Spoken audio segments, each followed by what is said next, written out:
कि मान लीजिए आप बिल्कुल स्क्रैच से जीरो से तैयारी शुरू कर रहे हैं और आपके पास अपने नोट्स कोई भी नहीं है, नोट्स नहीं है और आपने कोई कोचिंग क्लासेस या कहीं से अपना सिलेबस कंप्लीट करने के लिए कोई क्लासेस ज्वाइन की किसी भी टीचर की। सो टीचर ने सारे NCERTs, standard books plus value addition plus current affairs सारी चीजें पड़ी हुई है। सो टीचर के पास अपने प्रॉपर नोट्स हैं। सो वो टीचर आपको अपने नोट्स प्रोवाइड करेंगे, आप उनको क्लासेस में नोट डाउन करेंगे और आपके पास पूरा स्ट्रक्चर्ड फॉर्मेट में आपके पास नोट्स आ जाएंगे। ये अच्छा तरीका नहीं है नोट्स बनाने का। सो सारी चीजें देखेंगे नोट्स कैसे बनाने हैं and specially this video is for the कि जो भी जीरो से तैयारी शुरू कर रहा है और खुद से अभी मान लीजिए उसको बेसिक एनसीईआरटी पढ़नी है, तो वो बच्चे नोट्स कैसे बनाएं, आज के सेशन में हम लोग ये कवर करेंगे।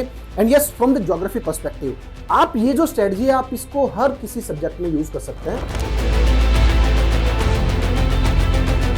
अब यूपीएससी की जब भी तैयारी करते हैं तो पीवाईक्यू और टेस्ट सीरीज ये एक सोर्स है जहां से आप अपना सिलेबस कंप्लीट करते हैं। यस, ये एक सोर्स है जहां से आप वैल्यू ऐड करते हैं। ये एक सोर्स है जहां पर जो भी चीज कुछ छूट गई है उसमें अपने नोट्स में वो चीज ऐड करते हैं। तो इसका मतलब क्या हो गया कि ज्योग्राफी जब आप पढ़ेंगे तो ज्योग्राफी के लिए आपका जो सोर्स रहेगा वो एनसीईआरटी भी रहेगा, स्टैंडर्ड जो बुक है वो भी रहेंगी, पीवाईक्यू एंड टेस्ट सीरीज वो भी रहेगा और उसके बाद फाइनली रहेगा value addition in the form of the current affairs. So ये जो 4 एनसीईआरटी है ये ज्योग्राफी का बेस है यूपीएससी का। आपने उठाया, अब मान लीजिए आपने इंडियन ज्योग्राफी की एनसीईआरटी उठाई, उसको पढ़ना शुरू कर दिया, तो आपको पहले रेफरेंस मटेरियल तो पता होना चाहिए ना। हेलो एवरीवन, अनअकैडमी पर आप सभी का स्वागत है। दोस्तों, कॉम्पिटिटिव एग्जाम की तैयारी करते वक्त यदि आपके पास खुद के अपने हैंड रिटन नोट्स हैं तो यकीनन तैयारी कहीं हद तक आसान हो जाती है। बट द प्रॉब्लम इज कि नोट्स बनाए कैसे। देखिए, नोट्स बनाने के ना 2 तरीके हो सकते हैं कि मान लीजिए आप बिल्कुल स्क्रैच से जीरो से तैयारी शुरू कर रहे हैं और आपके पास अपने नोट्स कोई भी नहीं है, नोट्स नहीं है और आपने कोई कोचिंग क्लासेस या कहीं से अपना सिलेबस कंप्लीट करने के लिए कोई क्लासेस ज्वाइन की किसी भी टीचर की, कहीं से भी हो सकता है, अनअकैडमी से ज्वाइन कर सकते हैं, जहां से भी आपका मन करे वहां से, ठीक है। सो टीचर ने सारे NCERTs, standard books plus value addition plus current affairs सारी चीजें पढ़ी हुई है। सो टीचर के पास अपने प्रॉपर नोट्स हैं। सो वो टीचर आपको अपने नोट्स प्रोवाइड करेंगे, आप उनको क्लासेस में नोट डाउन करेंगे और आपके पास पूरा स्ट्रक्चर्ड फॉर्मेट में आपके पास नोट्स आ जाएंगे। अब आपका केवल इतना टास्क होगा कि आप उन नोट्स को रिवाइज करिए। स्टैंडर्ड बुक सीधे टीचर पढ़ने के लिए बोलते हैं वो पढ़िए, उससे कोई वैल्यू एडिशन करना है तो वो करिए, उसके बाद पीवाईक्यू सोल्व करिए, टेस्ट सीरीज सोल्व करिए और आपकी तैयारी एक अच्छे डायरेक्शन में जाएगी। बट प्रॉब्लम कहां आ जाती है? प्रॉब्लम यहां आ जाती है कि बच्चा मान लीजिए खुद से तैयारी करे, मान लीजिए उसके पास वो अफोर्ड नहीं कर सकता। बहुत सारे बच्चे हैं ऐसे, 50% अबव हैं ऐसे बच्चे जो अफोर्ड नहीं कर सकते कोचिंग कहीं से भी और वो खुद से तैयारी कर रहे हैं, तो ऐसे बच्चे के लिए बड़ा चैलेंज रहता है।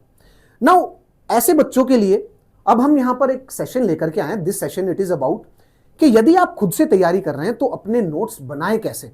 एंड ट्रस्ट मी, आप इस वीडियो को एंड तक देखेंगे तो आपको पता चलेगा। हम लोग लाइव डेमोन्स्ट्रेट करेंगे कि एक पेज है, आपको पढ़ना कैसे है, नोट्स कैसे बनाने हैं, कौन सी रीडिंग में बनाने हैं, नोट्स कैसे होने चाहिए, फ्लो चार्ट्स और डायग्राम कैसे बनाने हैं आपको, क्या नोट्स वर्बोज होने चाहिए, क्या आपके पास एक बुक है आपने एक बुक और छाप दी, तो ये अच्छा तरीका नहीं है नोट्स बनाने का। सो सारी चीजें देखेंगे नोट्स कैसे बनाने हैं and specially this video is for the कि जो भी जीरो से तैयारी शुरू कर रहा है और खुद से अभी मान लीजिए उसको बेसिक एनसीईआरटी पढ़नी है, तो वो बच्चे नोट्स कैसे बनाएं, आज के सेशन में हम लोग ये कवर करेंगे। And yes, from the geography perspective आप ये जो स्ट्रेटजी है आप इसको हर किसी सब्जेक्ट में यूज कर सकते हैं। इनफैक्ट आप कोई और कॉम्पिटेटिव एग्जाम की तैयारी कर रहे हो और उसमें आपको जीएस पढ़नी है तो वहां पर भी आप इसको अप्लाई कर सकते हैं, ठीक है। चलिए नाउ देखिए how to make the geography notes. सबसे पहले देखिए कुछ रूल्स हैं नोट्स बनाने से पहले जो आपको पता होने चाहिए और ये इन रूल्स को मैंने उसमें 3 पार्ट्स में डिवाइड किया है। सो जो रूल नंबर 1 है that is know your sources first. जब तक आपको यही नहीं पता कि आपका सिलेबस क्या है, आपको कौन कौन से सोर्सेज पढ़ने हैं, उसके कहां से नोट्स बनाने हैं, तो आप नोट्स कैसे बनाएंगे। मान लीजिए अभी आपने तैयारी शुरू की और ज्योग्राफी आपने उठाया, ज्योग्राफी आपको पता चला कि सबसे पहला बेसिक आपको पता चला कि एनसीईआरटीज पढ़नी है और एनसीईआरटीज में आपको पता चल गया कि क्लास 11th की एनसीईआरटी है, एक है fundamental of the physical geography, एक है इंडियन ज्योग्राफी की एनसीईआरटी, 2 एनसीईआरटी हो गई और ऐसी 2 क्लास 12th की एनसीईआरटी है, एक एनसीईआरटी ह्यूमन ज्योग्राफी की होगी और एक इकोनॉमिक की एनसीईआरटी होगी, that is economic geography NCERT. So ये जो 4 एनसीईआरटी है ये ज्योग्राफी का बेस है यूपीएससी का। आपने उठाया, अब मान लीजिए आपने इंडियन ज्योग्राफी की एनसीईआरटी उठाई, उसको पढ़ना शुरू कर दिया, तो आपको पहले रेफरेंस मटेरियल तो पता होना चाहिए ना, कि पहले एनसीईआरटी पढ़नी पड़ती है, बेसिक एनसीईआरटीज। और ये जो एनसीईआरटी है गागर में सागर है, मैं बार बार अपने सेशंस में बताता हूं। एनसीईआरटी है, फिर उसके बाद आता है स्टैंडर्ड बुक्स भी आता है। मान लीजिए आप खुद से पढ़ रहे हैं, तो ये जो एनसीईआरटी है ये इतनी क्रिस्प है, इतनी ब्रीफ एनसीईआरटी कि ट्रस्ट मी, एनसीईआरटी से ही यूपीएससी का सारा सिलेबस हो जाएगा। जो 4 एनसीईआरटी मैंने आपको बताई है कंप्लीट हो जाएगा उससे। बट क्या है कि जो एक लाइन लिखी हुई है ना, उस लाइन में इतनी सारी इंफॉर्मेशन है कि उस लाइन को परफेक्टली डिकोड करने के लिए आपको उसका थोड़ा सा एलोबरेट वर्जन की जरूरत पड़ेगी, जो कि स्टैंडर्ड बुक में होता है। तो इसका मतलब क्या है, एनसीईआरटी को बहुत अच्छे से समझने के लिए कभी कभी आपको स्टैंडर्ड बुक्स का भी सहारा लेना पड़ता है, यदि आप खुद से तैयारी कर रहे हैं तो। ठीक है, अब मान लीजिए आपने ये पढ़ा, आपने अपने नोट्स बनाए, नोट्स बनाने के बाद उसके बाद आता है पीवाईक्यू और टेस्ट सीरीज। अब यूपीएससी की जब भी तैयारी करते हैं तो पीवाईक्यू और टेस्ट सीरीज ये एक सोर्स है जहां से आप अपना सिलेबस कंप्लीट करते हैं। यस, ये एक सोर्स है जहां से आप वैल्यू ऐड करते हैं। ये एक सोर्स है जहां पर यहां पर जो भी चीज कुछ छूट गई है उसमें अपने नोट्स में वो चीज ऐड करते हैं। तो इसका मतलब क्या हो गया कि ज्योग्राफी जब आप पढ़ेंगे तो ज्योग्राफी के लिए आपका जो सोर्स रहेगा वो एनसीईआरटी भी रहेगा, स्टैंडर्ड जो बुक है वो भी रहेंगी, पीवाईक्यू एंड टेस्ट सीरीज वो भी रहेगा, और उसके बाद फाइनली रहेगा value addition in the form of the current affairs. Okay, या फिर कहीं से आपको टॉपर की जो कॉपी है, आंसर बुकलेट हो गई, वहां से आपको कुछ पॉइंट मिला, कोई केस स्टडी मिली, वो भी ऐड करनी पड़ती है। अब यदि आप बिल्कुल फ्रेशर हैं तो ये जो है सिस्टम बड़ा कॉम्प्लिकेटेड हो जाएगा आपके लिए। आई नो दिस थिंग। देखिए, यदि कहीं से भी आप क्लासेस करेंगे तो ये जो 2 पॉइंट्स हैं ये टीचर अपने आप आपको ऐड करके दे देंगे अपने नोट्स में। जैसे मैंने भी पढ़ाया हुआ है तो ये सारी चीजें ऐड की हुई है, मतलब एनसीईआरटी प्लस स्टैंडर्ड बुक आप एक बार के लिए देख सकते हैं। जैसे ये देखिए, जैसे ये नोट्स प्रोवाइड कर रखे हैं जो क्लास में पढ़ाए थे, और ये जो सारे नोट्स हैं इनमें सारी चीजें ऐड की गई हैं। अब ये नोट्स बनाने कैसे हैं, आई टेल यू। पहले एक बार आप देख लीजिए, ऐसे आपको नोट्स बनाने, और ये स्टैंडर्ड बुक और एनसीईआरटी दोनों से बनते हैं। एंड इससे आपको एक चीज और समझ में आ गई, क्या ये नोट्स वर्बोज है क्या? नहीं, फ्लो चार्ट और डायग्राम के माध्यम से है। इसका मतलब फ्लो चार्ट डायग्राम से ज्यादा क्लियरिटी आती है, और आपके नोट्स ऐसे होने चाहिए। यदि आप ये इंश्योर करना चाह रहे हैं कि एक एनसीईआरटी और दूसरी एनसीईआरटी आपको नहीं छापनी, कभी ऐसा फील होता है ना कि यार इसमें तो सारी लाइंस इंपॉर्टेंट है, इसमें भी ये भी नोट कर लेते हैं, ये भी नोट कर लेते हैं, और फिर बाद में देखते हैं कि एक एनसीईआरटी थी, ये एक एनसीईआरटी मैंने अपनी बना दी। सो इस चीज को अवॉइड करने के लिए ये मैं आपको 3 रूल्स बता रहा हूं, फिर जाकर के आपके ऐसे नोट्स बनेंगे। सो देखिए, थोड़ा सा आगे और बढ़ते हैं, देखिएगा नाउ। तो इसका मतलब क्या है कि पहले आपको नो योर सोर्सेज फर्स्ट। आपको अपने रिसोर्सेज पता होने चाहिए, कहां से आप पढ़ेंगे, कहां से आप वैल्यू एडिशन करना है, क्या करना है, क्या सीक्वेंस होनी चाहिए। तो इसका मतलब क्या है कि स्टार्टिंग में आपको एनसीईआरटी से शुरुआत करनी पड़ेगी यदि खुद से तैयारी कर रहे हैं। अब एनसीईआरटी से आपने एक चैप्टर पढ़ा, एक टॉपिक पढ़ा, उसी टॉपिक को आपको स्टैंडर्ड बुक से कंप्लीट करना है और स्टैंडर्ड बुक से पढ़ना है। जैसे मान लीजिए आपने पढ़ा यहां पर एनसीईआरटी से आपने इंडियन मॉनसून का चैप्टर कंप्लीट किया, आपको पता चल गया इंडियन मॉनसून कंप्लीट, उसके बारे में पता चल गया कि थ्योरीज क्या है Indian monsoon, the advance of the Indian monsoon, the retreat of the Indian monsoon, the variability of the Indian monsoon, the role of the Tibetan plateau in the Indian monsoon. उसके बाद जब आपकी standard book complete हो जाएगी तो ये जो NCERT में कुछ कीवर्ड्स थे जिस पे आपका ध्यान नहीं गया, कुछ चीजें जो छुटी हुई थी, वो सारी की सारी यहां पर कंप्लीट होंगी और आपका कंसोलिडेशन भी होगा। क्या अभी मैंने आपको ये डिस्कस किया आपके साथ कि एनसीईआरटी के जस्ट बाद स्टैंडर्ड बुक पढ़ने के बाद नोट्स बनाने नहीं, पहले अपने रिसोर्सेज को जानिए, बाद में देखते हैं। उसके बाद जब आपका ये टॉपिक कंप्लीट हो जाएगा ना, जब आप 3 से 4 बार रीडिंग कर चुके होंगे एनसीईआरटी की, उस टॉपिक की, लेट्स से कि इंडियन मॉनसून की 3 से 4 बार रीडिंग हो चुकी है आपकी, स्टैंडर्ड बुक से भी आपने 1-2 बार उस टॉपिक को पढ़ लिया, उसके बाद आपके नोट्स बनने शुरू होंगे। अदरवाइज एक बुक है, आपने एक बुक और छाप दी, आपके पास एक पोथी है, एक और पोथी आपने छाप दी। सो इसका मतलब पहले know your resources first. Second rule क्या है कि जो रिसोर्सेज है आपको 3 से 4 बार पढ़ने पड़ेंगे, और ये है पहले 2 रिसोर्सेज जो बेसिक रिसोर्सेज है, जो यदि आप अपनी तैयारी खुद से कर रहे हैं तो। यदि किसी टीचर से पढ़ रहे हैं तो आप देखिए टीचर ने ये दोनों तीनों चारों चीजें पढ़ी हुई है, और किसी भी क्लास में जाएंगे टीचर 100% आपको बेसिक एनसीईआरटी और स्टैंडर्ड बुक से आपको नोट्स प्रोवाइड करेंगे एक स्ट्रक्चर्ड फॉर्मेट में कि Indian monsoon, what is Indian monsoon, how Indian monsoon is a distinguished factor of the South Asia। कैसे बनता है इंडियन मॉनसून, कैसे डेवलप होता है, advance of the Indian monsoon, the variability in the Indian monsoon, how the climate change is impacting the Indian monsoon. ये सारी चीजों के बारे में टीचर आपको सारा प्रॉपरली नोट डाउन करा देंगे from the very beginning till the end इस टॉपिक के बारे में। कुछ करंट अफेयर्स होंगे उसको भी ऐड करा देंगे। तो इसका मतलब क्या हो गया कि यदि आप टीचर से करेंगे तो सारी की सारी चीजें हो जाएंगी। यदि आप टीचर से नहीं कर रहे हैं, खुद से कर रहे हैं, तो ये जो बेसिक एनसीईआरटी और स्टैंडर्ड बुक आपको खुद से पढ़नी पड़ेगी, कवर करनी पड़ेगी कंप्लीट, कम से कम 3-4 बार रीडिंग करनी पड़ेगी आपको। फिर उसके बाद आपके दिमाग में क्रिस्टल क्लियर हो जाएगा कि yes what is Indian monsoon. So ऐसी बेसिक इंफॉर्मेशन जो आपको 3-4 रीडिंग में कंप्लीट हो चुकी है, अब आप ये समझ गए कि इसको नोट्स में ऐड करने की कोई आवश्यकता है ही नहीं, मुझे पता चल गई है ये चीजें। अब आपका माइंड उनको कैटेगराइज करना शुरू कर देगा, उस पर्टिकुलर टॉपिक को क्वेश्चंस में तोड़ना शुरू कर देगा। What is Indian monsoon, how it is developed, कौन कौन सी थ्योरीज हैं, पहली थ्योरी क्या थी, दूसरी थ्योरी क्या थी, how the first theory it is improvement, first theory में क्या इंप्रूवमेंट किया सेकंड थ्योरी ने, सेकंड थ्योरी के में क्या इंप्रूवमेंट हुआ, और सारी ऐसे कौन से लोकल फिनोमिनाज है जो इसको इंपैक्ट करते हैं। एल नीनो का क्या इंपैक्ट है इंडियन मॉनसून के ऊपर, इंडियन ओशन डाइपोल का क्या इंपैक्ट है, एटमॉस्फेरिक सर्कुलेशन का क्या रोल है इंडियन मॉनसून में, जेट स्ट्रीम का क्या रोल है इंडियन मॉनसून में, and how the earth as a system it is being impacted by the climate change, और वो अल्टीमेटली इंडियन मॉनसून को इंपैक्ट कर रहा है। तो आपका माइंड 3-4 रीडिंग के बाद इस पर्टिकुलर टॉपिक को बहुत सारे क्वेश्चंस में खुद से तोड़ देगा, और जब वो क्वेश्चंस में टूट जाएंगे तो उसके बाद नाउ आपका माइंड अब इतना कैपेबल हो चुका है कि वो अब वहां से माइक्रो नोट्स को उठा सके। और अब जो ये नोट्स हैं ये आपके फ्लो चार्ट और डायग्राम्स और क्वेश्चन के माध्यम से बनने शुरू हो जाएंगे, लेकिन याद रखिएगा वो 3-4 रीडिंग के बाद बनेंगे। तो आपके पहले रिसोर्सेज क्या हैं वो आपको पता चल गए, एनसीईआरटी स्टैंडर्ड बुक, उसके बाद आपको पीवाईक्यू टेस्ट सीरीज करनी पड़ती है, उसमें भी कभी कभार कुछ एक्स्ट्रा पॉइंट आ गए वो आपको नोट डाउन करने पड़ते हैं, और फिर उसके बाद फाइनली वैल्यू एडिशन करना पड़ता है। तो इसका मतलब देखिए, आप चाहे खुद से नोट्स बनाएं, यदि आपको टीचर नोट्स बनवाए, डजंट मैटर, लेकिन ये जो third and the fourth stage ये तो आपको खुद से करना ही पड़ेगा। तो बेटर भी कि आपकी नोट्स यदि लूज शीट में है ना, A4 शीट में, तो बहुत अच्छी बात है। क्यों? क्योंकि जब आपके पास यहां पर होंगे लूज शीट होगी तो आप वैल्यू एडिशन आपने, ठीक है, एक पेज नोट्स आए उसको ऐड कर लिया बीच में, लेकिन अब यदि आपके पास आपने मान लीजिए कोई किसी भी नोटबुक में अपने नोट्स आपने बनाए तो फिर उसमें वैल्यू एडिशन करना बहुत मुश्किल हो जाएगा, ठीक है। सो बेटर भी A4 उसमें बनाए।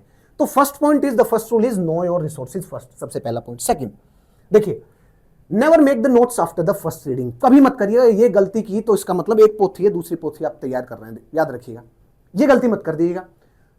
और इसमें भी रीडिंग्स होती हैं। फर्स्ट रीडिंग में आपको स्कैन करते हैं जस्ट कि फर्स्ट रीडिंग में ये देखते हैं मॉनसून, यस, फिर सब हेडिंग्स उसमें बुक में सब हेडिंग क्या है एनसीईआरटीज में, फिर उसमें जो की वर्ड्स हैं जो हाईलाइटेड वर्ड्स हैं वो देखते हैं आप, फिर उसके बाद और कुछ इंपॉर्टेंट पॉइंट्स है, जस्ट मतलब उसको स्कैन करते हैं पहले बार में ये नहीं, it feels like in the first reading कि यार ये मैं क्या कर रहा हूं बैठ करके, मैं पढ़ भी रहा हूं या कुछ नहीं पढ़ रहा। बट याद रखिए आपके दिमाग में कुछ पॉइंट्स जा रहे हैं, आपका दिमाग उनके ऊपर सोचने के लिए बाध्य होगा कि यार ये क्या है, ये क्या है, समझ में नहीं आएगा, लेकिन आपके दिमाग में उस पर्टिकुलर टॉपिक से रिलेटेड कुछ पॉइंट्स जाएंगे और आपका दिमाग उन टॉपिक्स से फैमिलियर होना शुरू हो जाएगा।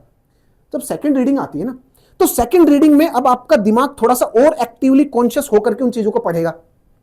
जैसे एक्टिवली कॉन्शियस होकर के उन चीजों को पढ़ेगा तो वो थोड़ा सा और उनमें इंटरलिंकेजेस स्टैब्लिश करने की कोशिश करेगा। जो पॉइंट आइसोलेटेड पढ़े हुए ना, अब आपका माइंड उनमें इंटरलिंकेजेस स्टैब्लिश करने की कोशिश करेगा।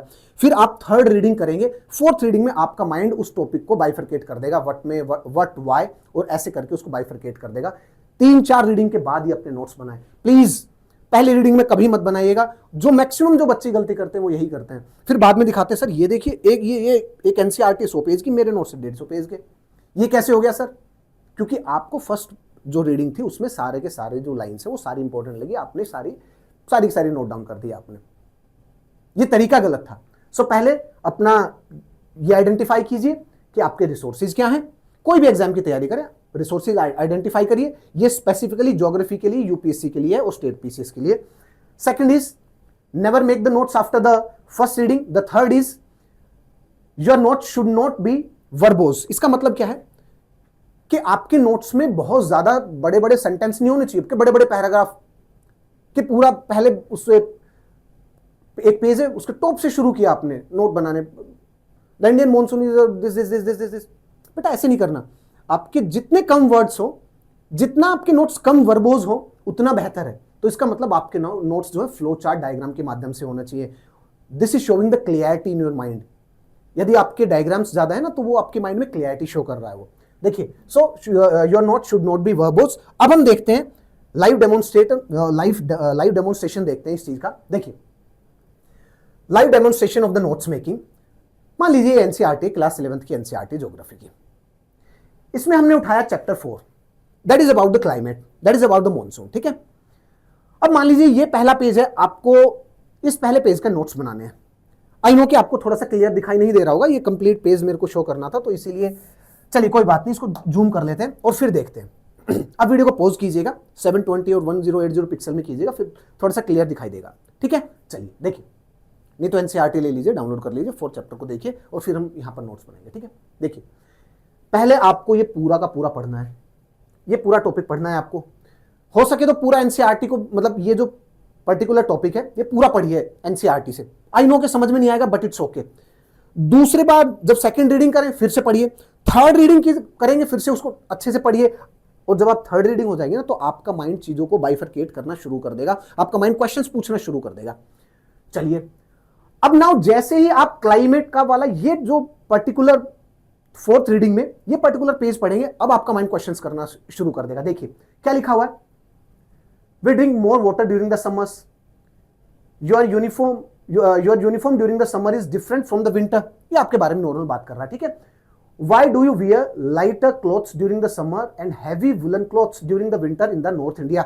कुछ जनरलाइज्ड आपके माइंड में क्यूरियोसिटी जनरेट करने के लिए ये क्वेश्चंस डालने की कोशिश कर रहा है कि सर्दियों में क्यों भाई आप वुलन क्लॉथ पहन रहे हैं और गर्मियों में क्यों आप बिल्कुल सूती कपड़े और हल्के कपड़े पहन रहे हैं। ऐसा क्यों हो रहा है भाई, गर्मियों में ज्यादा पानी क्यों पीते हैं, सर्दियों में आप कम पानी क्यों पीते हैं, सबको पता है, सब बच्चे को पता है। अब बोलेंगे यार ये तो टू ऑब्वियस है, इट्स ओके, आगे पढ़िए। क्या ये नोट डाउन करना है? यदि आप पहली रीडिंग में करते तो हो सकता है इसको नोट डाउन कर सकते थे। ठीक है, लेकिन जब आपकी 3-4 रीडिंग हो जाएगी ना तब आपको अपने आप पता चल जाएगा यार ये तो basic information, I know this thing, बचपन से जानते हैं हम तो। अब देखिए क्या इसके नोट्स बनाने, इसके नोट्स नहीं बनाने, अब आगे चलते हैं। There are variation in the weather condition during different seasons, these changes occur due to the changes in the elements of the weather. इसका मतलब यहां से शुरू हो गया, क्या बोल रहा है, वेदर के कुछ एलिमेंट्स हैं। क्या है elements? Temperature, pressure, wind direction, the velocity of the wind, humidity, precipitation, etcetera etcetera. ठीक है, अब आपके पास एक बॉक्स आ गया। चलिए यहां से आपको एक इंफॉर्मेशन मिल गई, क्या? The elements of the weather. ठीक है, आपने 3-4 रीडिंग के बाद एक इंफॉर्मेशन एक्सेप्ट की। उसके बाद क्या लिखा हुआ है? Weather is a momentary state of the atmosphere while the climate refers to the average of the weather condition over a long period of time। इसका मतलब यहां पर ये बोल रहा है वेदर और क्लाइमेट दो अलग अलग चीज है और इनको हम इंटरचेंजेबली जो यूज करते हैं ये थोड़ा सा डिफरेंट है भाई। Weather is a short term और द मोमेंटरी, क्या बोल रहा है, momentary state of the atmosphere. On the other hand, the climate refers to the average of the weather condition over the long period of time। इसका मतलब ये climate और weather के बारे में आपको डिफरेंस बता रहा है कि भैया जब हम क्लाइमेट चेंज की बात करते हैं तो ये बात करते हैं ये 50, 100, 150, 200 साल में, सेंचुरीज में बात करेंगे।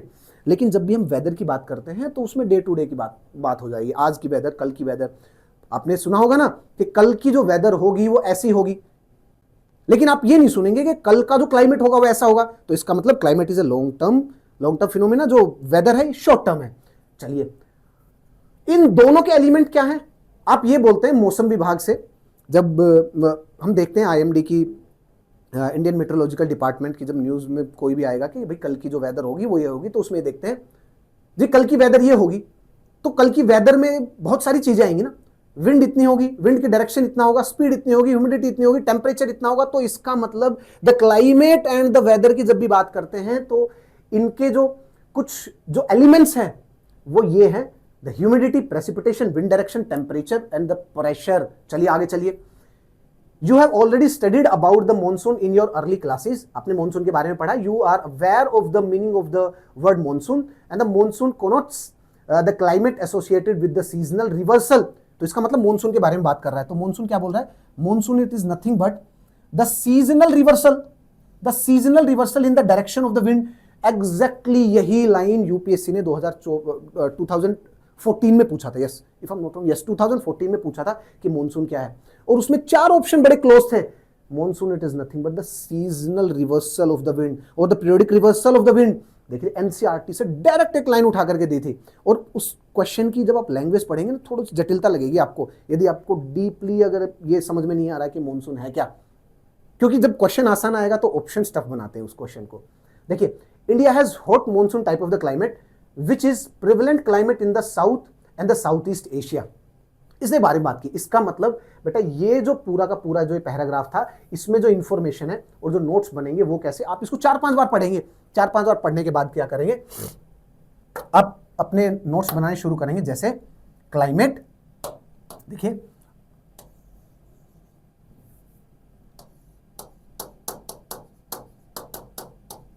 क्लाइमेट, क्योंकि इंडियन ज्योग्राफी के है तो क्लाइमेट ऑफ इंडिया आ जाएगा। Climate of India,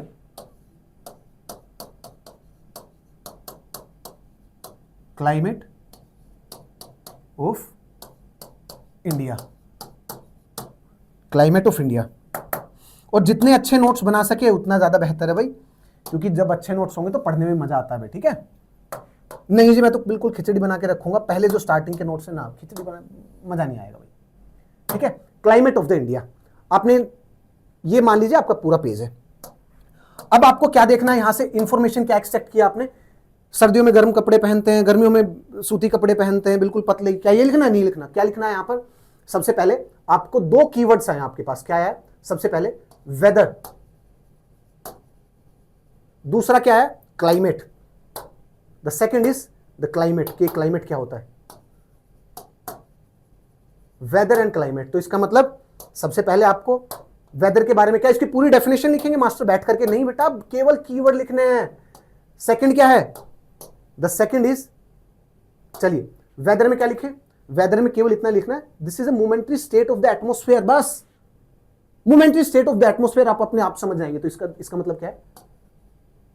this is momentary state of the atmosphere, momentary state of atmosphere. This is nothing but the momentary state of the atmosphere. ये सबसे पहला पॉइंट आएगा आपका इसमें। Second is climate. क्लाइमेट क्या है? देखिए climate, the average of the weather condition over a long period of time.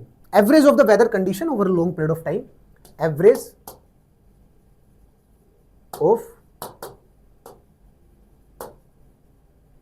of weather condition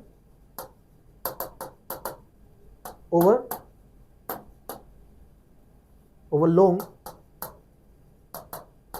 long period of time। ये 2 ही इंफॉर्मेशन एक्सट्रैक्ट करनी थी। फॉर एग्जांपल आप समझ जाएंगे यहां पर 50 years एंड इवन मोर, ठीक है। क्या लिखने की जरूरत नहीं, आप इतने से समझ जाएंगे। नहीं मास्टर में तो 50 भी लिखूंगा, नहीं बेटा जरूरत नहीं है उसकी, वो एक्स्ट्रा इंफॉर्मेशन आ जाएगी। नोट्स की सबसे जो खास बात होती है ना, वो है कि वो बड़े क्रिस्प होने चाहिए, वो ब्रीफ होने चाहिए वो, ठीक है। उसमें अननेसेसरी एक्स्ट्रा इंफॉर्मेशन नहीं होनी चाहिए उसमें, कि नहीं अननेसेसरी एक्स्ट्रा इंफॉर्मेशन नहीं जी, मैं तो कुछ एडजेक्ट कुछ इसी को मैं दूसरे ये एक्टिव में लिखा, मैं पैसिव में लिख करके पैसिव में और लिखूंगा इसको। नहीं, जितने वर्ड सेव कर सकते बचा सकते हैं उतना ज्यादा बेहतर होगा, ठीक है। अब देखिए वेदर हो गया, क्लाइमेट हो गया, और आपको क्या मिला था इस चीज में, इस वाले पैराग्राफ में 1-2 और पॉइंट मिले थे। जैसे कि नेक्स्ट इज, देखो बेटा एक पॉइंट आपको इंपॉर्टेंट यहां पर ये मिला था, the elements of the weather and the climate. बहुत इंपॉर्टेंट पॉइंट है। नेक्स्ट क्या आएगा? The elements of the weather and climate, elements of weather and climate, ठीक है। आप सर्दियों के वेदर की बात करें, अब गर्मियों के वेदर की बात करें, तो आप ये कहेंगे ना, कैसे देखेंगे? आप बोलेंगे सर्दियों में गर्मी रहती है, तापमान बहुत ज्यादा है, वो उसमें गर्मियों में तापमान बहुत ज्यादा है, सर्दियों में तापमान कम है। तो इसका मतलब आप पढ़ते कैसे इनको? You study the weather, you study the climate on the basis of their elements. और वो एलिमेंट्स कौन कौन से हैं, वो एलिमेंट्स आपको पता होने चाहिए ना। The elements they are temperature,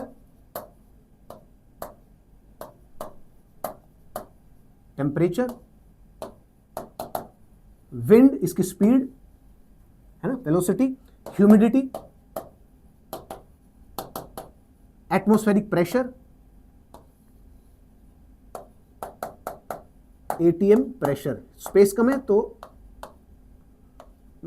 बस यहीं तक ही लिख रहा हूं, स्पेस कम है यहां पर, ठीक है। इट्स ओके, समझ गए? इसका मतलब आपने ये जो पॉइंट थे ना, temperature, pressure, wind direction, velocity, humidity and the precipitation, yes precipitation हो जाएगा यहां पर लिख लीजिए, मतलब बारिश, PPT.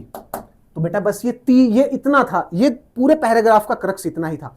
Monsoon means the periodic reversal of the wind. जब आप पूरा चैप्टर पढ़ेंगे तो मॉनसून जब आएगा ना तो उसमें ये वाली लाइन आ जाएगी, बस इसके अलावा इस पैराग्राफ में कुछ भी इंपॉर्टेंट नहीं था। आपने देखो ये पैराग्राफ को कितना शॉर्ट एंड क्रिस्प कर दिया आपने। जब आप रिवाइज करेंगे ना इसको देख के, पता है आपको weather, I know this thing बेटा, सेकंडों में स्कैन होता है ये। अच्छा, इसकी बात आता है यहां पर unity and the diversity in the unity and the diversity in the monsoon and the climate. चलिए आगे पढ़ते हैं, इस पैराग्राफ को और बनाते हैं, मतलब और अरेंज करते हैं, इसके नोट्स और बनाते हैं। चलिए देखिए, नाउ लेट्स मूव अहेड। तो एक काम करते हैं, इसको, इस पेज को आई थिंक मैं कॉपी कर लेता हूं। देखिए भाई, ये पेज हो गया, इसके नोट्स बनाए कुछ के, एक पैराग्राफ के। अब चलिए मैं इसको डिलीट करता हूं और फिर बची हुई चीजों के और बचे हुए के नोट्स बनाते हैं। देखिए, लेट मी डिलीट दिस।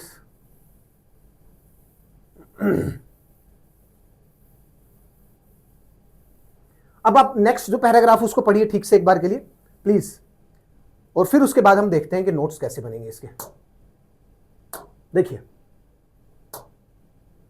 चलिए अब क्या लिखा हुआ है यहां पर, इसको आराम से पढ़ना है, फिर डिकोड करेंगे।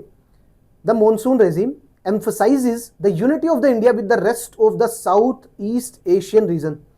ये बोल रहा है कि जो मॉनसून है अपना monsoon, it emphasizes the unity of the India with the rest of the South Asia and the Southeast Asian region। तो इसका मतलब क्या है कि ये बोल रहा है कि जो अपना ये जो सब कॉन्टिनेंट है ना, साउथ एशियन सब कॉन्टिनेंट, यहां पर we can say monsoon type of the climate है यहां पर थ्रू आउट द। चलिए आगे पढ़िए, क्या नोट डाउन करना नहीं, पहले पूरा पढ़ते हैं फिर देखते हैं। This view of the broad unity of the monsoon type, ठीक है कोई बात नहीं, यहां पर दिखाई नहीं दे रहा, मैं थोड़ा सा इसको ऊपर कर देता हूं। चलिए, this view of the broad unity of the monsoon type of the climate should not however lead to one ignore its regional variation which differentiate the weather and the climate of the different regions of India। इसका मतलब ये क्या बोल रहा है कि overall हम बोल देते हैं कि इंडिया में it's a type of the monsoon type of the climate, और मॉनसून टाइप की बारिश आती है जिसमें 4 सीजन है, सो हम बोल दिया कि monsoon type of the climate है इंडिया में। और पूरे साउथ एशिया में, जो साउथ एशियन सब कॉन्टिनेंट है, इस पूरे खित्ते में इसी टाइप का क्लाइमेट है। ठीक है बेटा, ये हो गया जनरलाइजेशन ऑफ द थिंग्स, कि आपने ठीक है जनरलाइज तरीके से बोल दिया, बट ये सेकंड में कह रहा है you just can't ignore the regional variation. आप रीजनल वेरिएशन को इग्नोर नहीं कर सकते। रीजनल वेरिएशन, आप बताइए इंडिया में गर्मियों में क्या जैसलमेर में जितनी गर्मी होती है, क्या उतनी ही गर्मी लेह लद्दाख में मिलेगी? क्या जम्मू कश्मीर में उतनी गर्मी मिलेगी? क्या नहीं?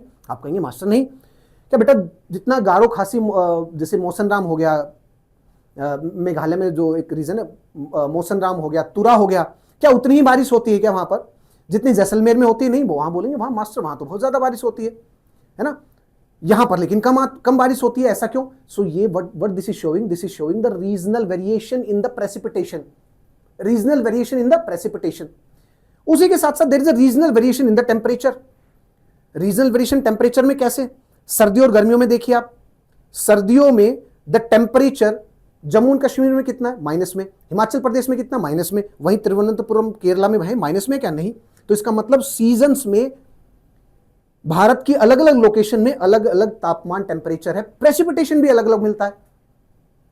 सेम इज द केस, गर्मियों में अलग अलग मिलेगा, ह्यूमिडिटी भी अलग मिलेगी। इसका मतलब क्या है कि ये बोल रहा है कि हम ग्रोस जनरलाइजेशन से भैया बोल देते हैं कि यहां पर साउथ एशिया में monsoon type of the climate है, बट क्योंकि इंडिया एक मैसिव लैंड मास है, it's a size of a continent in itself, सब कॉन्टिनेंट है बोलते हैं हम इसको।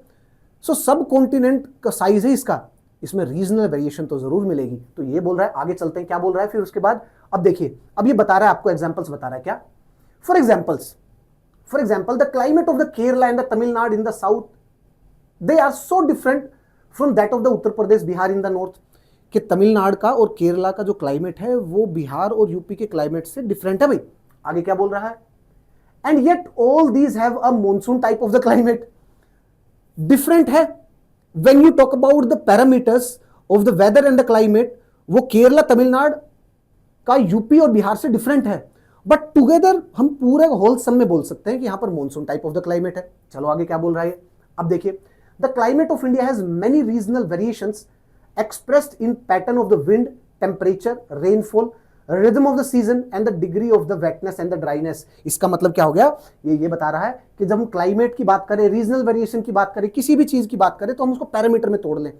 अगर आपको क्लाइमेट पढ़ना है तो आप उसको उसके पैरामीटर से पढ़िए, विंड के डायरेक्शन से पढ़िए, ह्यूमिडिटी से पढ़िए, प्रेसिपिटेशन से पढ़िए, टेम्परेचर से पढ़िए, इन सब से पढ़ना है। आगे चलो, फिर क्या बोल रहा है, these regional diversity may be, these regional diversity, एक मिनट रुकिए, ये क्या बोल रहा है, these regional diversity may be described as the sub type of the monsoon climate. Okay, let us talk, मतलब broader monsoon type of the climate हो गया, और उसमें जो इंडिया में जो कुछ रीजनल वेरिएशन है ना, तो उसको हम बोलेंगे कि बड़े monsoon type of the climate में छोटे अलग अलग monsoon type of the climate है, जिनको हम अलग टर्म से डिनोट करेंगे, बाद में उनका नाम अलग अलग रखेंगे, कोई बात नहीं, वो बाद में पढ़ेंगे। लेकिन कुछ मिलाकर के मुझे इतना समझ में आ गया कि यदि पूरे इंडिया में monsoon type of the climate है, तो इंडिया क्योंकि इतना बड़ा है, लैंड मास इतना बड़ा है, तो वहां पर अलग अलग तरीके से ये होंगे पैरामीटर्स, क्लाइमेट एंड वेदर के पैरामीटर अलग होंगे, तो वहां पर सब टाइप ऑफ क्लाइमेट्स बनेंगे। इतना समझ में आया मुझे। आगे चलते हैं, क्या आया, let us take a closer look at these regional variation. इन रीजनल वेरिएशन को भी थोड़ा सा फोकस करते हैं, कौन कौन से, टेम्परेचर, विंड्स और रेनफॉल का क्या है भाई, देखिए। While in the summer, the mercury occasionally touches 55 degree Celsius, गर्मियों में, कहां पर, राजस्थान में, and it's dropped to as low as -45 in the leh। इतना हो जाता है, मतलब there is a seasonal variation. अगर हम एक साल में देखें तो गर्मियों में तो इतना टेम्परेचर है, सर्दियों में वहीं पर एक जगह ऐसी है जहां पर टेम्परेचर माइनस में पहुंच जाता है, लेह लद्दाख में। अच्छा, आगे चलते हैं, चूरू इन the Rajasthan may record a temperature of 50 degree in गर्मियों में, more in the June, while mercury hardly touches 19 degree Celsius in the Tawang. गर्मियों में जो चूरू है उसमें 50 डिग्री टच हो जाता है, लेकिन उन्हीं गर्मियों में तवांग में 19 डिग्री सेल्सियस है, sorry. In December the night temperature in the Dras, Jammu and Kashmir में drop down to the 45 degree Celsius, while Thiruvananthapuram, Chennai on the same night it records 20 degree और 22 डिग्री सेल्सियस। तो इसका मतलब ये अब आपको रीजनल वेरिएशन के एग्जांपल्स बता रहा है, रीजनल वेरिएशंस के एग्जांपल्स बता रहा है। अब देखिए आगे पढ़ते, थोड़ा फोकस करना है यार आपके लिए ये। आई नो कि मे भी हो सकता है कि मैं थोड़ा सा स्लोली, लेकिन एक बिल्कुल फ्रेश और न्यू लर्नर आता है ना बेचारा, उसको कुछ नहीं पता होता बच्चे को, उस कुछ भी नोट डाउन करने लगता है, उसकी हैंड होल्डिंग के लिए कि यार उसकी कुछ हेल्प हो जाए। यदि आपको वैसे पढ़ना है तो आप अनअकैडमी से जाकर के पढ़ सकते हैं, पूरी क्लासेस वगैरह। चलिए एक बार के लिए मैं बता देता हूँ आपको। देखिए, यदि आपको ठीक है, मैंने भी सारी चीज़ें पढ़ाई हुई हैं, सारी क्लासेस कराई हुई हैं। यस, अनअकैडमी के प्लेटफॉर्म से ही जो इस बार के रैंकर्स हैं उन्होंने क्लासेस की थी और अपने सिलेबस कंप्लीट किया था, आप भी कर सकते हैं। देखिए, all India prelims test series है। एक तो मैं आपको ये इन्फॉर्म कर देता हूँ कि जो भी बच्चे इस बार के मेंस, जो इस बार का प्रीलिम्स दे रहे हैं, उन सभी के लिए, क्योंकि दिन बहुत कम है और यदि आपको प्रैक्टिस करनी है, अभ्यास करना है, तो मात्र 1 रुपये में कर दी गई है आप सभी के लिए ये जो टेस्ट सीरीज है, जिसमें आपको 8 सेक्शनल टेस्ट मिलेंगे। सेक्शनल टेस्ट आप मत करना, 11 फुल लेंथ टेस्ट है। फुल लेंथ टेस्ट में 1-2 कर सकते हैं बस, आप ज़्यादा मतलब 2-3 अपनी टाइमिंग स्पीड वगैरह ये देख लीजिए बस, उसके अलावा बाकी अब ज़्यादा करने की आवश्यकता नहीं है। 1-2 सी सेट के अवश्य कर लेना, और ये 1 रुपये में इसको आप खुद ही कर सकते हैं, एनरोल कर सकते हैं। एंड यस, जो भी अगर तैयारी करना चाहें तो सभी के लिए बैचेज है, जैसे प्रॉपर इंग्लिश मीडियम में करना चाहें प्रॉपर इंग्लिश मीडियम में भी है, हिंदी मीडियम में करना चाहें हिंदी मीडियम में भी है, अलग अलग ईयर की तैयारी करना चाहें 2027, 28, 29, तो सभी के लिए बैच है। सारे लाइव हो चुके हैं, देख सकते हैं। डिस्काउंट चाहिए आपको, यूज कर सकते हैं कोड SKY50, ये कोड यूज कर सकते हैं SKY50 डिस्काउंट के लिए। You will be getting the maximum discount if you are using this code SKY50। ठीक है, चलिए वापस चलते हैं। अब नाउ अब देखिए, नाउ द नेक्स्ट इज, एक मिनट रुकिए, कहां पर थे हम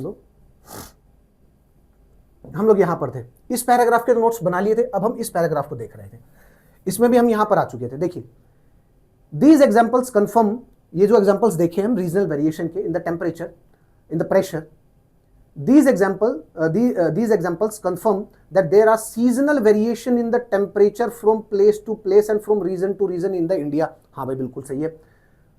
Not only this, if we take only a single place and record the temperature for just one day, variation are no less striking। बोला दूर के जगह का तो छोड़ दीजिए, आपके कहाँ, केरला, तिरुवनंतपुरम और कन्याकुमारी से लेकर के या फिर आप लेह लद्दाख के इतनी दूर का, यदि आप एक रीजन को भी पकड़े, आप जहां पर भी हैं वहां पर देखिए दिन में क्या टेम्परेचर है, रात में कितना टेम्परेचर है, आपको वेरिएशन मिलेगा उसमें भी। सर्दियों में कितना है, गर्मियों में कितना, उसी में वेरिएशन मिल जाएगा। और आगे पढ़िए, in Kerala and in the Andaman islands the difference between the day and the night temperature may be hardly 7 to 8 degree Celsius. भाई दिन और रात का जो तापमान है केरला में, साउथ इंडिया में, अंडमान निकोबार में हार्डली 7-8 का डिफरेंस मिलेगा।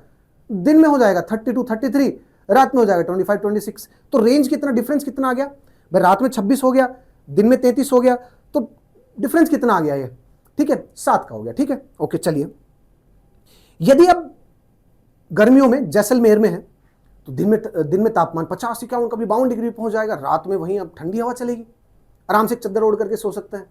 20 डिग्री तक भी मिलेगा, कभी 16, 17 ऐसे डिग्री तक भी मिलेगा। इसका मतलब 30, 35 वो हो जाएगा ड्यूरेनल रेंज ऑफ द टेम्परेचर। ये भी डिफरेंस है। बोला forget about the seasonal variation, यहां तो दिन में भी वेरिएशन है हर जगह पर अलग अलग। ये बोल रहा है, आगे चलते हैं और क्या बोल रहा है, but in the Thar desert if the day temperature it is around 50 degree at the night it may drop down to the 15 to 20 degree Celsius. तो इसका मतलब मुझे कुछ इंफॉर्मेशन अभी तक समझ में आई है इससे। चलिए थोड़ा सा पूरा पैराग्राफ पढ़ लेते हैं, फिर देखते हैं क्या है। अब क्या लिखा, now let us see the regional variation in the precipitation. अभी तक क्या बता रहा था वो, टेम्परेचर के बारे में, मतलब वेदर और क्लाइमेट को पढ़ने के लिए कुछ पैरामीटर देखने पड़ेंगे। प्रेसिपिटेशन, टेम्परेचर, तो टेम्परेचर देख चुके, अब वो कह रहा है बारिश की दर्शन कराता हूं आपको। देखिए क्या कह रहा है, let us see the regional variation in the precipitation. बोला प्रेसिपिटेशन के भी अलग अलग प्रकार होते हैं। प्रेसिपिटेशन का मतलब ये नहीं होता केवल और केवल बारिश हो गई। बोला जो स्नोफॉल होती है ना सर्दियों में कश्मीर में और पहाड़ी एरिया में, वो भी एक टाइप की प्रेसिपिटेशन है। तो इंडिया में the type of the precipitation वो भी डिफर करती है। चलो, एक टाइप में अमाउंट भी डिफर करता है। अमाउंट डिफर करने का मतलब, बारिश उठा लीजिए आप, बारिश किसी एरिया में तो बहुत ज्यादा है, किसी एरिया में बहुत कम है। तो उसने इस पैराग्राफ में ये बोला हुआ है कि जैसे जैसलमेर में तो बारिश बहुत कम है, वहीं पर गारो खासी हिल में जो मेघालय में चेरापूंजी मोसनराम और जो ये तुरा लोकेशन है बेटा, 1080 सेंटीमीटर ऑफ द रेनफॉल है इन एक साल में। इतनी ज्यादा बारिश है यहां पर। और वहीं 9 सेंटीमीटर कहां पर है, जैसलमेर बाड़मेर में, राजस्थान में। सो इसका मतलब ये प्रेसिपिटेशन की वेरिएशन की बात कर रहा है। The type of the precipitation, कि प्रेसिपिटेशन का मतलब ये नहीं केवल बारिश बेटा, snowfall is also one type of the precipitation. इससे ये बात पता चल गई। और ये कह रहा है the amount of the precipitation in the same type, वो भी डिफर करता है। जैसे रेनफॉल की बात करी, इसमें ये बात कर रहा है। अगेन वो तुरा की लोकेशन की बात करेगा और यहां पर बोलेगा the Gangetic delta in the coastal plain of the Orissa they are hit by the storm, rain bearing storm almost every 3rd to the 5th day in the July. ये कह रहा है कि उड़ीसा वाला जो रीजन है, जो बंगाल वाला जो रीजन है, इसमें मॉनसून के दौरान हर 5 से 7 दिन में बारिश होगी, है ना। दीज कोस्ट जैसे अभी आएंगे, जो मॉनसून आएगा अभी, उस दौरान these coast would be hit by the storms और by the monsoonal type of the rainfall. लेकिन वहीं पर ही जब आप कोरोमंडल कोस्ट में जाएंगे, तमिलनाडु में तो गर्मियों में बारिश नहीं होगी, वहां सर्दियों में बारिश होती है। तो इसका मतलब रेनफॉल के अमाउंट, रेनफॉल के टाइमिंग में भी डिफरेंस है। बहुत सारी इंफॉर्मेशन होगी। चलिए अब इसको एक उसमें संगठित करते हैं, देखिए कैसे होगी। ये नोट्स बन चुके थे, अब अगले पैराग्राफ के नोट्स देखते हैं। चलिए देखिए अगले पैराग्राफ के, अब आपका ये आएगा unity and the diversity in the monsoonal climate. तो इसको फिर क्या करें, कैसी, ये सेम हेडिंग करें, नहीं अपने हिसाब से। देखिए कैसे, देखते हैं। देखिए हम ये लिखेंगे इसमें, variations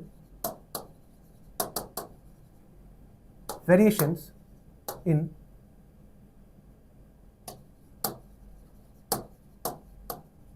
weather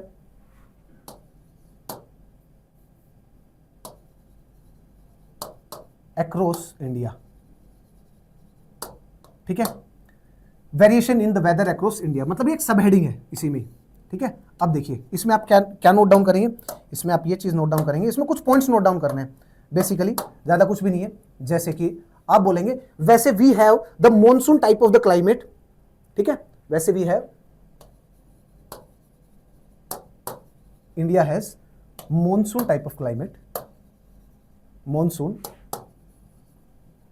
India has monsoon type of climate overall. ठीक है, but we have the regional variation. Next point में, नेक्स्ट उसमें क्या लिखेंगे point, but we have the regional variations.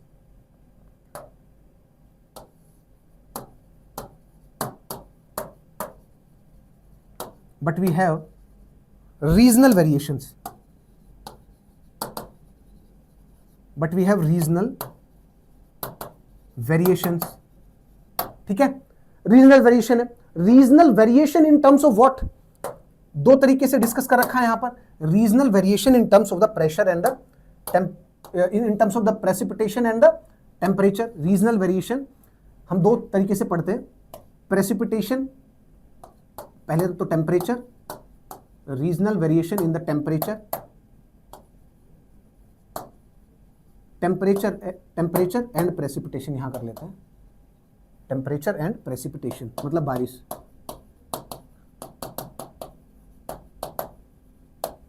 ठीक है।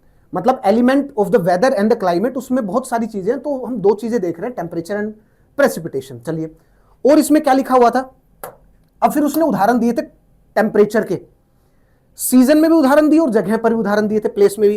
तो यहां पर लिखेंगे, अब नेक्स्ट पेज में चलेंगे, या यहीं पर ही थोड़ा सा नोट डाउन करते हैं, फिर देखते हैं। टेम्परेचर में इसने बहुत सारे एग्जांपल्स दिए थे, क्या सारे पता होने चाहिए? नहीं पता होना चाहिए, तो एक दो उदाहरण देख लेते हैं। क्या जैसे वेस्टर्न राजस्थान में 55 डिग्री सेल्सियस गर्मियों और सर्दियों में कुछ देख लेते हैं। फॉर एग्जांपल टेम्परेचर समर में कितना है, जैसलमेर में समर में कितना बेटा, 55 डिग्री सेल्सियस, और वहीं लेह में और लद्दाख में कितना है, 22 डिग्री सेल्सियस। केवल इतना कीवर्ड समर में और ऐसे ही इसने विंटर के बारे में डिस्कस किया हुआ है। तो नेक्स्ट इसमें सब पॉइंट क्या आ जाएगा, नेक्स्ट बेटा इसमें सब पॉइंट, आई होप आपको दिखाई दे रहा है ना क्लियरली, हाँ। नेक्स्ट इसमें लेट मी कॉपी दिस, या चलिए कोई बात नहीं, उसमें नेक्स्ट उसमें कर लेते हैं। देखिए यही अगेन हाफ पेज है, उसी के जस्ट नीचे नेक्स्ट क्या लिखेंगे, विंटर में, विंटर दिखाई दे रहा है नहीं, चलिए नेक्स्ट, विंटर में आप केरला की बात कर सकते हैं, तिरुवनंतपुरम, केरला का तिरुवनंतपुरम तापमान कितना मिलेगा, सर्दियों में भी अप्रोक्सीमेटली 30 डिग्री सेल्सियस। वहीं लेह लद्दाख या जम्मू एंड कश्मीर में कितना मिलेगा, ठीक है, इसका एच मीन्स हिमालयन स्टेट, आप पूरा लिख लीजिएगा, मेरे पास स्पेस कम है। हिमालयन स्टेट्स में कितना मिलेगा, माइनस मान लीजिए -20 -30 डिग्री सेल्सियस, जो भी है। यही तो उदाहरण थे ना उसमें।